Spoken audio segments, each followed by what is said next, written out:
안녕하세요. 정글북이 어떤 영화인지는 대부분 아실 거라고 생각합니다. 원작 자체가 워낙 유명하기 때문에 줄거리는 굳이 설명 안 드려도 괜찮겠죠? 혹시 잘 모르시는 분들은 여기 아니면 여기에 뜨는 메뉴 중 하나를 클릭하셔서 제가 예전에 만든 정글북 영상을 참고하시면 좋겠습니다. 사실 그 영상을 제가 만들긴 했지만 이번 영화는 안 볼 생각까지도 갖고 있었습니다. 여러분은 어떠실지 모르겠지만 제 경우는 디즈니하고 잘 안 맞더라고요. 물론 마블이나 픽사 그리고 루카스필름처럼 디즈니 산하에 있는 다른 제작사의 작품들은 좋아하지만 순수하게 디즈니에서 만든 영화는 글쎄요, 재밌게 본 영화가 거의 없는 것 같습니다. 심지어 여러분들 중 대다수가 좋아하실 캐리비안의 해적도 재밌게 본 게 단 한 편도 없었습니다.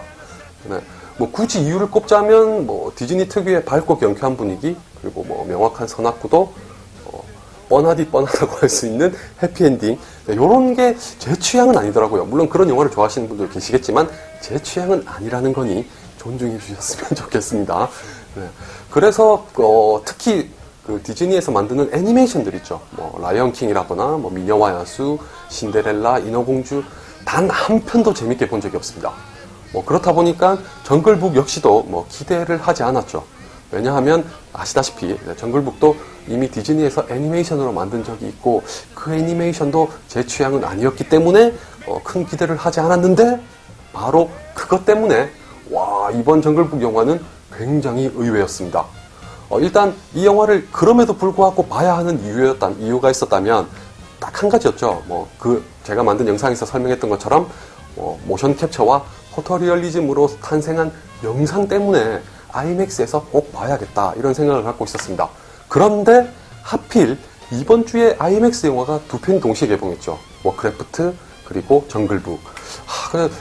아무리 저라도 두 편의 아이맥스 영화를 한 주에 본다는 건 상당히 부담스러워서 좀 고민을 했는데 고민을 하다가 결국 또 아이맥스로 보길 잘한 것 같습니다. 한마디로 말해서 정글북은 그야말로 영화의 미래라고 해도 될 것 같습니다. 저도 그렇지만 여러분도 기대하시는 것처럼 영상미 하나는 정말 끝내줍니다. 아무래도 실제로 존재하는 장소에 찾아가서 참고하고 작업했겠지만 그걸 감안하더라도 정말 완벽에 가까운 영화였습니다. 시작하고 한 5분 정도 지났으려나요? 그 영화 속에서 펼쳐지는 자연 풍경을 보자마자 이건 아이맥스로 보길 잘했구나 라는 감탄사를 절로 이끌어낼 정도로 완벽에 가까웠습니다. 이걸 보고 있으면 포토리얼리즘의 경지가 이 정도까지 다다랐다는 것을 몸소 실감할 수 있습니다. 참고로 포토리얼리즘이 뭔지 잠깐 설명을 드리면 아마 여러분도 인터넷에서 종종 보셨을 거예요. 알고 보면 그림인데 마치 사진을 찍은 것처럼 사실적으로 그리는 거죠. 이 정글북의 포토리얼리즘 같은 경우는 이제 실존하는 장소를 찾아가서 사진을 찍거나 아니면 실제로 촬영하거나 해서 그걸 CG로 그대로 옮겨 놓은 영화입니다. 예전 영상에서 말씀드렸다시피 이번 영화는 대부분 스튜디오에서 촬영했습니다. 그러니까 모글리로 나온 닐세 씨가 혼자 연기하고 다른 주변의 배경이라든지 동물 같은 경우는 모두 CG로 입혔죠. 그럼에도 불구하고 방금 말씀드린 포토리얼리즘과 모션 캡처 덕분에 전혀 어색하지 않을 정도로 다시 한번 강조하지만 정글북의 영상미는 완벽에 가까웠습니다. 일부 장면의 경우에는 아마 나이가 어린 친구들이 볼 때는 약간 무섭다고 느낄 수 있을 정도로 구현이 잘 됐습니다. 하지만 제가 이 영화를 이렇게까지 칭찬하는 결정적인 이유는 따로 있습니다. 단순히 기술적인 성취도만 좋았더라면 아마 지금처럼 열변을 토하진 않았을 거예요. 그렇다면 그 이유는 무엇이었을까요? 바로 존 파브로 감독의 연출과 각색이 있습니다. 특히 영화의 톤이 제가 예상했던 것과는 달라서 꽤 놀랐습니다. 물론 긍정적인 방향으로요. 영화를 보기 전에는 당연히 애니메이션과 비슷하게 밝고 가벼운 분위기 일색일 거라고 예상했습니다. 하지만 막상 영화를 보니 의외로 무겁고 진지한 분위기가 영화의 주제를 이끌어갑니다. 비유하자면 이런 거죠. 애니메이션이 미취학 아동이 보기에 적합한 영화였다면 물론 그 이상의 연령대도 좋아하셨겠지만 영화의 경우는 아주 어린 친구들은 물론이고 성인 관객이 보기에도 무리가 없을 정도로 밸런스 조절이 잘 됐습니다. 밝고 유머러스한 분위기 그리고 무겁고 진지한 분위기가 한데 잘 뒤섞여 있습니다. 당연히 정색 일변도의 영화는 아닙니다. 그럴 수밖에 없죠. 왜냐?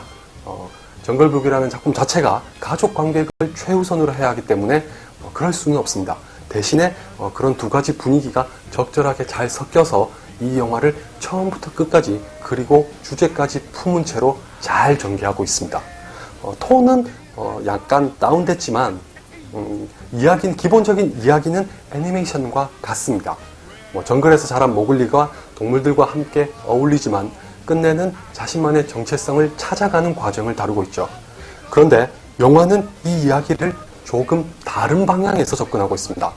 모글리는 물론이고 모글리를 대하는 다른 동물의 시각도 애니메이션과 약간은 다르게 그려지고 있습니다. 예를 들어 모글리는 처음부터 끝까지 이것을 통해서 자신이 인간이라는 사실을 지속적으로 밝히고 있습니다. 스포일러라서 말씀은 못 드리는데 이것은 결말에까지 고스란히 영향을 미칩니다. 잘 보시면 이 영화도 결국 모글리의 성장기를 다루고 있다는 것에서는 애니메이션과 동일합니다. 영화는 이걸 더 강조하기 위해서 애니메이션에 비해 모글리를 조금은 진취적인 캐릭터로 그리기도 했습니다. 다만 정글북의 경우는 단순히 어른이 된다는 것에서의 성장기가 아니라 정글의 동물이었다가 인간으로 거듭나면서 모글리가 자신에게 커다란 책임이 뒤따른다는 걸 깨닫는 과정에서의 성장기입니다. 어떻게 보면 마블의 영화가 힘과 자유의 양면성을 줄곧 조명하고 있는 것과 일맥상통하죠. 같은 맥락에서 각색을 거치면서 더해진 정치적인 함의도 좋았습니다. 그렇다고 해서 우리가 흔히 말하는 여당, 야당 이런 정치가 아니라 넓은 의미에서의 정치를 가리키는 거니까 오해하지 마시고요. 예를 들자면 이렇습니다. 애니메이션과 달리 영화에서는 정글의 법칙이라는 걸 몇 차례 강조합니다.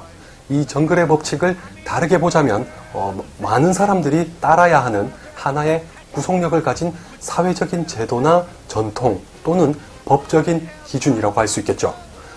발루의 경우에는 이것을 냉소적으로 바라보지만 마치 캡틴 아메리카 시빌워에서 그랬던 것처럼 이 패러다임이라는 것이 꼭 긍정과 부정 중 한 가지의 의미만을 지니지는 않는다는 것을 나중에 깨달을 수 있습니다. 마지막으로 결말의 경우 저는 애니메이션보다 영화의 버전이 더 좋았습니다. 한 가지 힌트를 드리면 존 파브로 감독이 예전에 이런 얘기를 했습니다. 키플링 시대의 자연은 두려움과 경계의 대상이었지만 지금의 자연은 보호해야 하는 것이다. 이 말의 의미가 결말에 그대로 담겨 있습니다. 이왕이면 슈역한도 조금만 더 깊이 있는 캐릭터로 다뤘으면 어땠을까 하는 아쉬움은 있지만 한 번쯤 관심을 가지셨던 분들이라면 보시는 걸 추천합니다. 저 개인적으로는 주토피아 못지않게 마음에 들었습니다.